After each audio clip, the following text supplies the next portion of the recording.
When Steve Clarke was in the stand that day against Partick Thistle, nobody could have expected just how it would turn out. Yes, we knew he was a good manager, but the Scottish League is a whole different game, and we could never have imagined in our wildest dreams that it would take us to where we are now.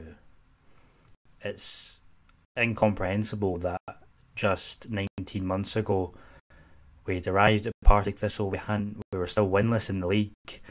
Lee McCulloch was under serious pressure, and it just looked like the club was dying on all sides. Attendances were getting lower and lower. There was no fight in the team. The quality just wasn't there. People were becoming demotivated with the team, and you just felt like we were slowly declining, and maybe that was our season, that we were finally going to go down and maybe never come back up. But then Steve Clarke arrived. We got that win at Partick. Not much down to him, maybe more to do with him just being there, lifted the players, and that was a sign of things to come, as we know. But even still, after that win, you never thought that we were going to go where we did. It was the same group of players. He brought in one or two over the transfer windows, but more or less it was almost exactly the same team from the start of that season. And somehow, with the click of his fingers, whatever it was that he managed to do, he just managed to instill this belief in the team. He got them playing the way that he wanted to play, and it was just, it lifted everybody. We got the wins, we went on the winning runs. We were going to Ibrox, to Celtic Park, picking up points that we'd never really done before in the past, 10 years. It was just, things started to change so rapidly, and the only thing that was different was that one man, him and Alex Dyer, coming in, completely changed the football club as a whole. And there haven't been many instances in football in general where one man has had such an impact on and off the field. Obviously, you have on-field things like Ranieri at Leicester, but to have such an impact off the field as well, everyone just started to believe again. Everyone started wanting to come to the football, looking forward to come to the football, whereas before it had been, you were turning up fearing for the worst when we were getting beat, 4-0 by Dundee and the likes. It just wasn't enjoyable to come to the football anymore, and that's one of the key takeaways from his time at the club, that he made people believe again. He made people passionate about Kilmarnock again.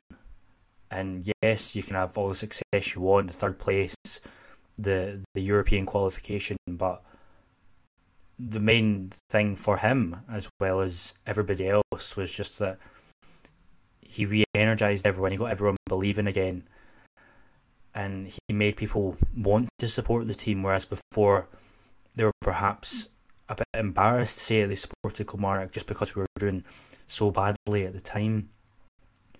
But during his time here, there's two types of progress. You had the on-field progress and the off-field progress as well. Now, the on-field progress speaks for itself. It was the same players. We had one or two come in, Greg Stewart, Yusuf Malumbu, but overall, it was the same group of players, and it was just a complete transformation from, one game to the next. They just kept getting better and better.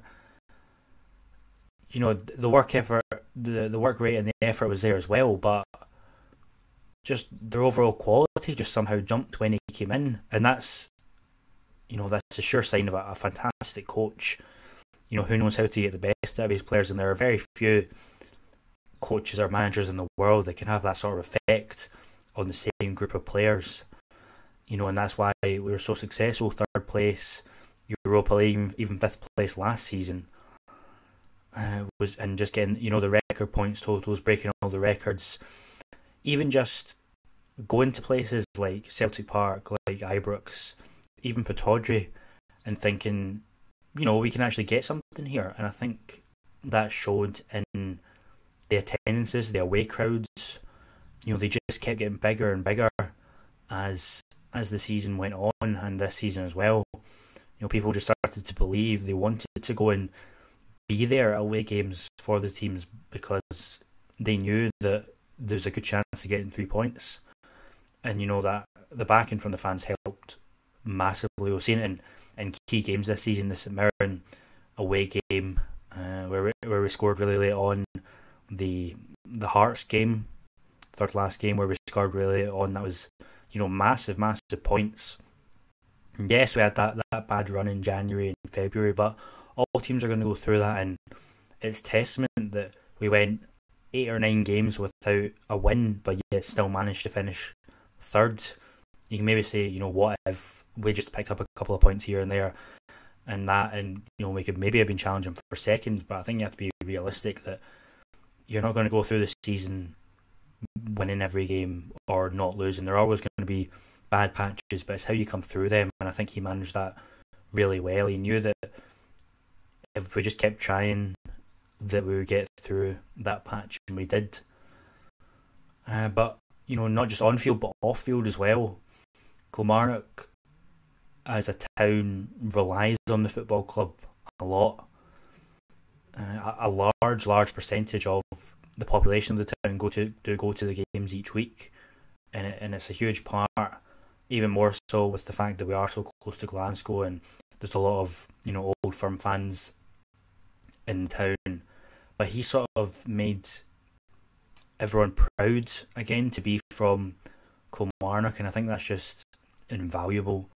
We have had tough times as a town, but with the football team doing well, it just sort of lifted everyone's spirits and just made the place a happier place to be. And I think that's invaluable. You don't really get that connection between the town and the club was so vital, and he made that bond so strong between the club and the supporters, because before there was a huge disconnect with what was going on with things like Michael Johnson and things like that. And the supporters didn't really have a real connection with the club. Yes, they turned up to the games, but they didn't really know what was going on behind the scenes. They just saw the team on the Saturday, and that was it. But times have changed now. Supporters are taking a real interest in what's going on in the club. The club have been really good at showing what they're doing, getting good content out there, and that all stems from the team, people wanting to be interested in what's going on, and wanting to get involved, and that was one of the main takeaways. Just the general feeling around the club, and that was all thanks to one man, or two men if you're considering Alex Dyer as well. But his impact at the club cannot be, you can't put it into words, just what he's done for a club that was really, really struggling, and looked like they were heading absolutely nowhere. And then he's just come in, same group of players, same everything, and just completely transformed. And we will, he'll be a Kelly legend forever. He'll be welcome back at Rugby Park anytime he wants. And yes, we knew that he was going to go eventually. We would have liked to have him for, going into the Europa League next year, so see what we could do.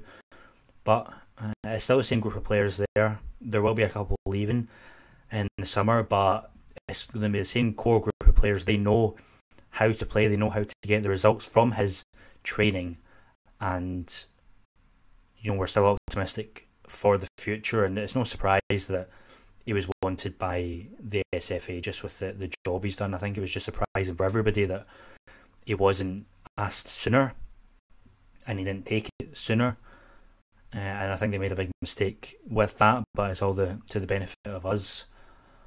But yeah, good luck to him in his new job. He more than deserves it. There are no bad feelings at all within the Kilmarnock support. We wish him all the best, and I'm sure a lot of McKillie fans will be going to Hampden to support him whenever they can.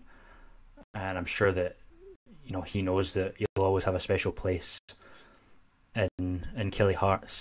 But as they say, don't be sad that it's over. Be glad that it happened, and we've got this great time to look back on. I'm sure he'll look back on it fondly. And yeah, just thank you, Steve Clarke.